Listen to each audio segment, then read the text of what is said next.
Welcome to Coach's Corner. It's week 6 of the high school football season. As this week our Wildcats back home against the Bixby Spartans at 7 o'clock at Sullen Stadium. We're already on the downside of this high school football season. It goes fast, doesn't it? Yeah, it does. Really, this is one of the faster seasons that's ever been. I was telling the staff the other day of just how fast, it really does seem like we were getting back from PC West in our second scrimmage, or getting over the Enid game, or it really didn't seem that long ago for doing the weather for the Shawnee game, and discussing that. I mean, here we are already going into week 6, so it's going by fast. And I tell our seniors that's why you need to enjoy it. It goes by fast.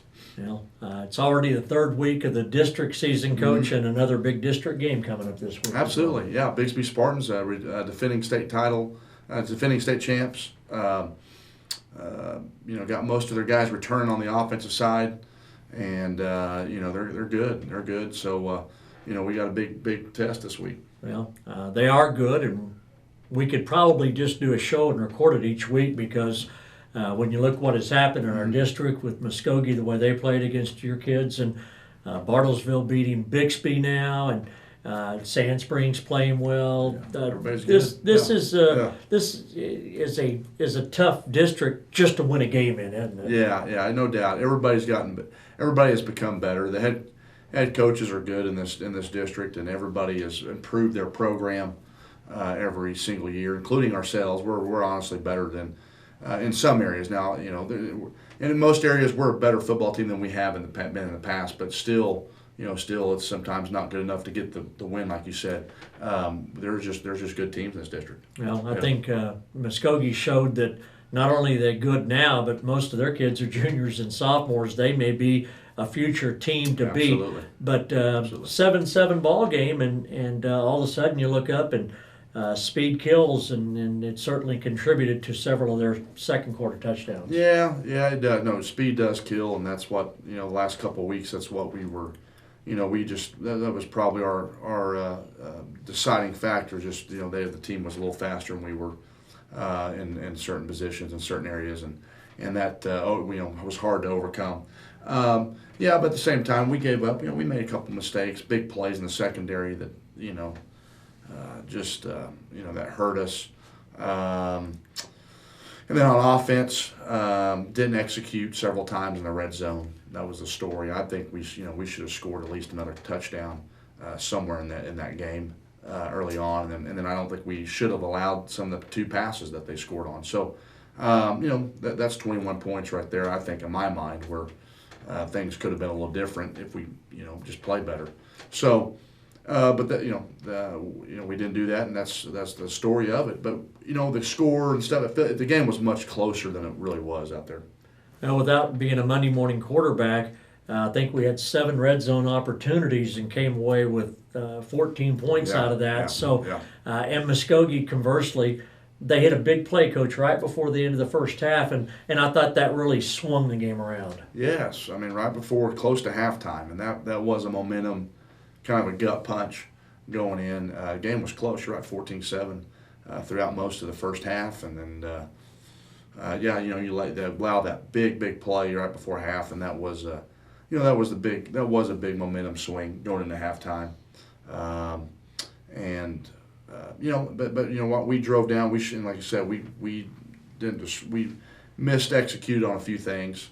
We had a field goal block too one time, did not get a 4th and 2. Down there, and then get a field goal blocked. Just kind of, summed up you just can't do that if you're going to win in tight games. And so, but like I said, a majority of the plays throughout the game we're playing with them. I thought our defense, other than getting ran on a little bit later in the game, as the game went on, I thought it was playing really well, and playing well. And then offense, passing the ball, we did. That was one thing we needed to do better, and I thought we did do that better. And the thing that we usually do well, run the ball, we didn't run the ball very well. So, goes to show, we got to run the ball effectively. When we don't run the ball effectively, we're going to struggle a little bit. The Wildcats this week will face a Bixby team that won the state title last year. They're 3-2, but they're coming off. I'm not going to call it a surprise loss to Bartlesville. I think most people thought that with the quarterback Bartlesville has, they could be a very, very strong contender. And they won 50-33 in quite a slugfest. That doesn't mean that Bixby still doesn't have a great opportunity, and they'll come in here, I'm sure, ready to play on Friday. Yeah, I mean, they got the same quarterback they had, the same big running back that they had last year. Several of the offensive linemen and receivers they had last year. So, they'll be ready to go and ready to execute. Their D-line and linebackers are outstanding on the defensive side as well. So we got a big test for us, and they're going to be angry about their loss last week. It seems like we have the worst. We timed up with Guthrie in the wrong time, and then probably Bixby too. They're going to be looking to rebound this week after being having the upset by Bartlesville, and so we got to be ready to go. It's not a knock against anybody. When you looked at the schedule, though, you kind of thought, well, Shawnee would be a great chance, which it would have been for the weather. Then you kind of thought Muskogee maybe between Booker T and Bixby, and then maybe after that Sand Springs. Yeah. Nothing's worked that way because these teams are playing at a high level right now. I mean, Absolutely. Bartlesville probably could beat anybody right now, and I'm not sure Bixby and Booker T couldn't beat anybody right now. Oh, absolutely, no doubt. It's we have a tough district, tougher than the West Side, no doubt, and. Everybody gets to play each other, and it's fun. It's when we get done with the game, it is fun to see what other scores happen around the district that night, and you get surprises quite often, and that just tells you how good every team is. So Pulpit and Claremore, they're better. They're much better than they were a year ago. So there's not a gimme. There's not a gimme winning at all, especially when this is by far the toughest stretch of our season is this midseason stretch. When you got Booker T and on the road to Muskogee and then Bixby, and then you could throw in top it off with Sand Springs really on the road their place. That's a tough stretch, and we still need to keep competing. Bixby. I'll say this though, Bixby has shown to have some weaknesses, and we just said how well we can exploit it. As opposed to maybe the next couple of levels of football, I hope our fans will take a moment though and realize you can't make kids bigger and faster and stronger. You have what you have, Coach, absolutely. And all you ask them to do is play the best they can. And I thought in particular the other night, they were given a lot of effort, but it does get frustrating 2 weeks in a row when maybe the game doesn't go like they wanted absolutely. to. I know sports frustrating. Sports in general are frustrating when you don't win. I mean, the object's to win.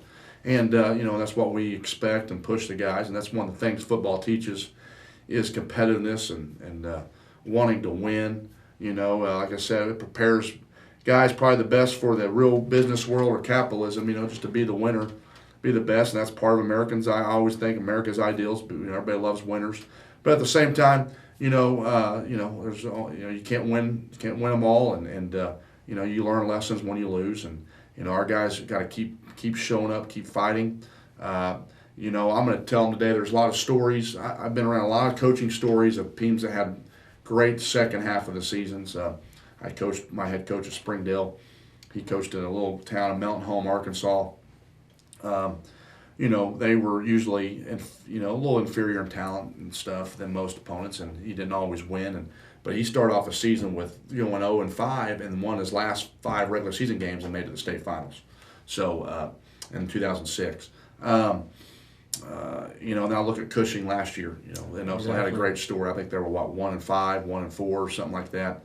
On their game, I guess week 6 or 7 through 10, they had to really play lights out to make it to the playoffs as a 4 seed or so, and ended up going to the state final game themselves. So, you get stories like that all the time. You don't know, and I'm gonna tell our guys too. Historically,